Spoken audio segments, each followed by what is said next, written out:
كأس العالم للأندية في أمريكا السنة دي شهد نجاح بنسبة 100% لدوري واحد بس، متفوقا على كل الأندية اللي بتمثل الدوريات الخمسة الكبار بما فيهم الدوري الإنجليزي. الأندية البرازيلية قدرت تصعد بنسبة 100% من دور المجموعات، وده ما كانش صدفه. عايز تعرف ليه وازاي؟ خليك معايا. انا محمد سامي وانت بتتفرج على اصول التكتيك. 4 فرق من البرازيل: فلومينسي وفلامينجو وبالميراس وبوتافوجو. ال4 فرق لعبوا 12 مباراه في دور المجموعات، كسبوا 8 مباريات، اتعادلوا 3 مباريات، وخسروا مباراه واحده. فلامينجو خسر قدام اتلتيكو مدريد، يعني ما خسرش قدام فريق عادي، ده فريق في المربع الذهبي دائما لواحد من الدوريات الخمسه الكبرى. الهزيمه الثانيه كانت لبوتافوجو برضه على ايد بالميراس، وعلى راي استاذ احمد الخضري في بيتنا مفيش مشاكل. علشان تيجي الهزيمه الثالثه.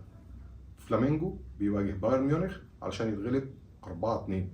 خد بالك، خسر من بايرن ميونخ، الفريق البافاري العظيم القوي، الماكينات الالمانيه اللي احرج بعد كده باريس سان جيرمان بطل اوروبا. اما فلومينزي بقى كانت حكايته حكايه، كسب انتر ميلان وصيف بطل اوروبا 2-0 في دور ال16 علشان يجي الدور على الهلال الممتع والقوي والممثل الوحيد للعرب والافريقيا واسيا اللي كمل، وكانت حظوظه قائمه لحد ما قابل فلومينينسي وخسر 1-2 لصالح الممثل البرازيلي القوي. فلومينينزي شق طريقه للسيمي فاينل في الوقت اللي بالميراس عمل مباراه رائعه قدام تشيلسي بعد ما خرج بوتافوجو في دور ال16 علشان يخسر من تشيلسي 2-1 في اخر 5 دقائق بعد مباراه مثيره جدا كانت سجال ما بين بطل البرازيل وبطل انجلترا. قبل ما نكمل لازم نعرف تفاصيل الخسائر. الناس دي في 15 مباراه خسروا 4 مباريات بس: اتلتيكو مدريد، تشيلسي، بايرن ميونخ، الرابعه كانت منهم فيهم بالميراس على بوتافوجو. في بيتنا مفيش مشاكل. تعالى بقى نشوف ليه انديه البرازيل كانت متفوقه.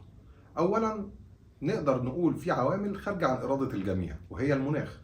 الجو في البرازيل قريب جدا من الاجواء اللي تمت فيها المنافسات في امريكا، كان الجو قريب جدا من الاجواء اللي بيعيشها البرازيليين، فكان الوضع بالنسبه لهم مش متعب ولا مرهق ولا بيمثل اي من الضغوط او العوامل العكسيه. السبب الثاني هو الساعه البيولوجيه اللي اثرت كتير جدا على فرق اوروبا وافريقيا وبعض من فرق اسيا منهم الهلال. ما كانتش بتمثل اي مشكله لفرق البرازيل، لان تقريبا التوقيت المحلي للبرازيل قريب جدا من التوقيت المحلي لامريكا، والوضع يعني ما كانش بيمثل اي ارهاق او عامل من العوامل العكسيه. دي مشاكل قابلت الجميع الا فرق امريكا الجنوبيه وامريكا الشماليه وفرق الولايات المتحده الامريكيه.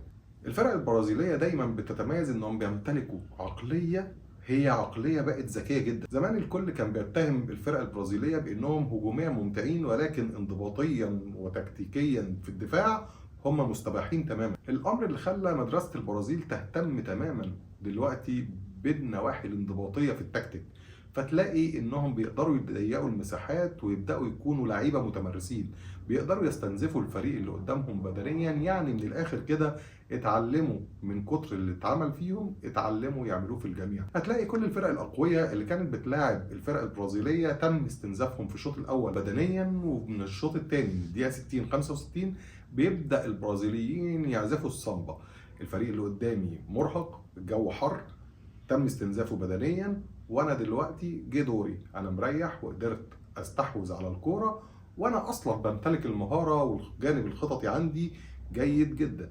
وبناء على الكلام ده ببدا اكون صاحب اليد العليا او الابر هاند بقى اللي بيحبوا المصطلحات، وابدا اتحكم في رتم المباراه وفي نتيجتها. بطوله مش بس للمشاركه بالنسبه للنادي الاهلي وللهلال ولكل الانديه الافريقيه والاسيويه. لو عايزين المشاركه دي تكون ايجابيه بشكل حقيقي، بغض النظر عن المكاسب الماديه اللي حصلت وبغض النظر عن البراندنج اللي حصل والايمج اللي بقت عالميه، اتمنى ان كل فريق من الفرق الافريقيه والعربيه يكون عنده نظره بانه يبعت بعض من مدربينه يتعلموا ازاي الناس دي بتخطط للمباريات. يعني فرقنا محتاجه انها تبعت للناس دي تتعلم منهم ازاي بيخططوا للمباريات، وازاي كمان بيقدروا يدرسوا الخصم، وازاي بيقدروا يستنزفوا الفرق اللي بتواجههم بدنيا، ازاي بيقدروا يلعبوا مباريات بيكونوا فيها هم الاندر دوج او الفريق الاضعف، وازاي بيقدروا يسيروا المباريات لصالحهم. كل الحاجات دي مش عيب ان احنا نتعلمها، بل بالعكس واجب ان احنا نتعلمها. هنعمل ده ولا لا؟ هنا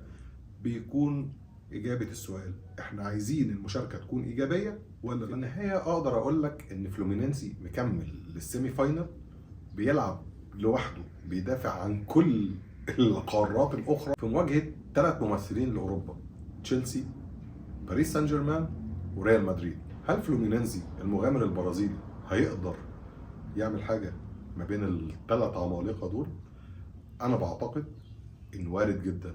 صحيح لو حصل هتكون مفاجاه، لكنها هتكون مفاجاه ساره جدا لكل الفرق اللي فعلا بتعرف تسير المباريات وتتعامل مع المنافسين بشكل ذكي. اتمنى ان الحلقه دي تكون عجبتكم، واتمنى ان انتوا تكونوا اشتركتم اوريدي في اصول التكتكه، واتمنى كمان اعرف ارائكم في الفكره بتاعتي. سلام عليكم.